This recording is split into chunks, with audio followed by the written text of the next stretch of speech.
Hi, scholars. We're in our final day of off and running. First, let's play a game.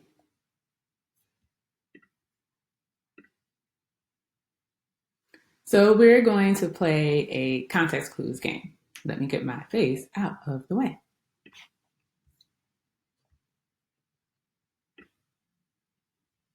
So I'll model the first couple. Teachers, you can feel free to play this video through, or you can play with your class on your own. The children went around and around on the carousel at the fair.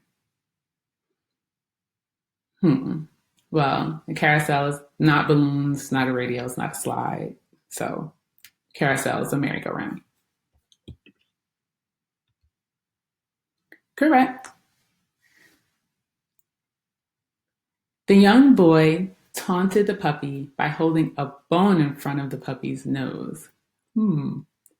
Taunted the puppy. Well, I know that puppies like bones, and he didn't give the puppy the bone, just held it in front of him. So probably was teasing him. Let me see if tease is here. Yes.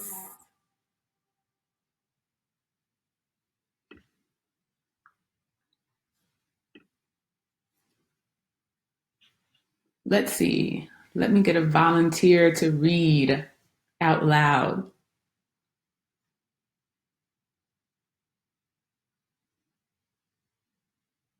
All right, so what do you think? A, cooked, B, roared, C, hid, D, ate.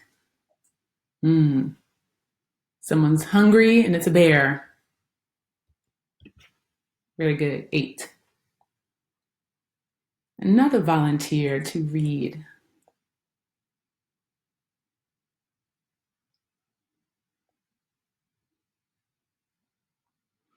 Trudged up the hill. So it's a hill, some mud and some rain. It's probably some difficult walking. All right, C. We're on a roll. I wish this were some real money. I was a recipient of a beautiful bouquet of flowers.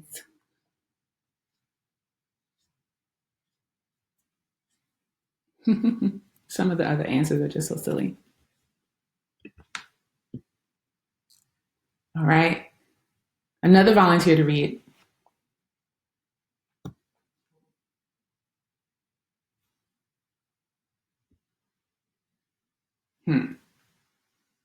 Greedy little girl. We say the Pledge of Allegiance. Oh, I'm sorry. When we say the Pledge of Allegiance, we show patriotism.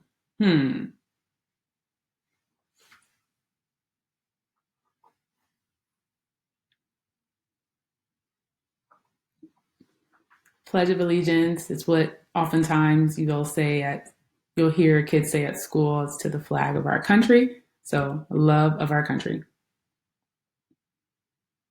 Another volunteer to read.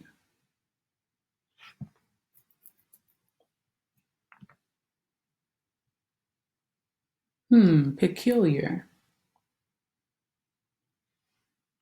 I hope you chose B, unusual. The last three. Let's see if we make it.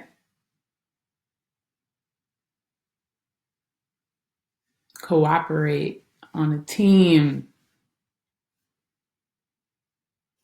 Argue would be the opposite of what a team needs to do.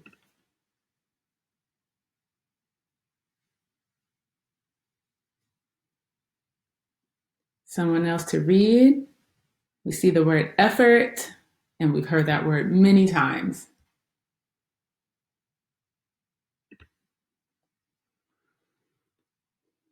The campers floated down the river in their kayak. If I'm going down a river, I hope I'm in some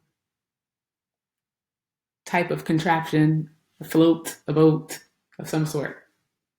And the only one that resembles that is a canoe.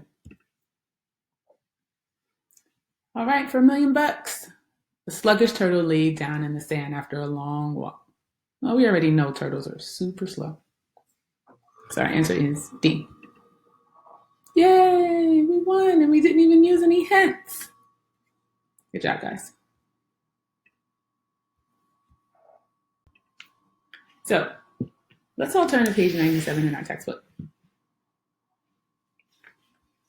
I'll give you some time to get there.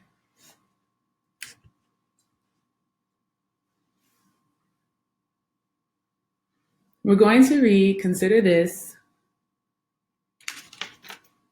on page 97. Like the characters Miyata and Rudy in Off and Running, some students decide to run for office in school elections, and some students like it so much that they decide to follow a career in politics when they grow up. Why not participate in a school election and see if you have what it takes to be a successful politician? Running for office in a school election has many of the same elements of city, state, or national elections, just on a smaller scale. School elections can also be a good way to see if your strengths are a good fit for the expectations of a campaign and a career in public service. Above all else, you need to have a passion for working with people and a strong desire to make your community a better place to live and work. In a school election, you will develop a platform or important items that you will accomplish once you are elected to office. This is something to make final before your campaign begins because changing your platform mid-campaign might confuse your classmates.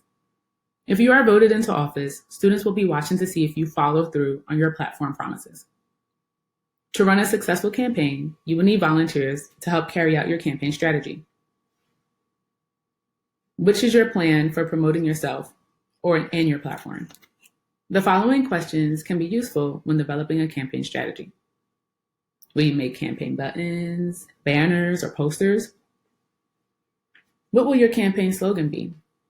Where and when will you give speeches? Will you debate your opponent? If you anticipate a debate, get friends and volunteers to help you practice by playing the roles of audience members and your opponent. Finally, a school election can help you consider your strengths and whether they're a good fit for a political career. Running for office will be easier if you like interacting with people and you are comfortable speaking in front of a crowd. Candidates also need to have good listening skills so they can respond to questions effectively. Once in office, strong speaking and listening skills will help you listen to many points of view and share your opinions and decisions with others. Participating in a school election can help you realize that you have the skills and the desire to make a difference in people's lives. Will your next campaign be for city mayor? It can happen sooner than you think. Check your local laws, but many towns allow citizens to run for office when they are 17. As long as you are 18 by the date of the general election and you receive the most votes, you could be mayor while you're still in high school. Something to think about. So, how are some of the obstacles that Miyata faces similar to those faced by real politicians? Go ahead and take some time to discuss that with your classmates.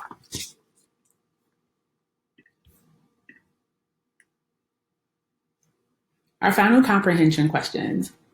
Reread page 87. Find the idiom Rudy uses when he speaks to the students. What does it mean? What is the theme of Off and Running? If Miyata doesn't win the 5th grade election, how could she accomplish some of her ideas? As always, answer these comprehension questions in your notebook or in your Google Classroom. If you've completed all of your comprehension questions, extend your learning and practice your writing skills in your Write and Reader. You'll be reading Tomás de Sais on pages 24 through 31 and answer the questions on each page. Make it a great day, scholars. I really enjoyed reading this story with you.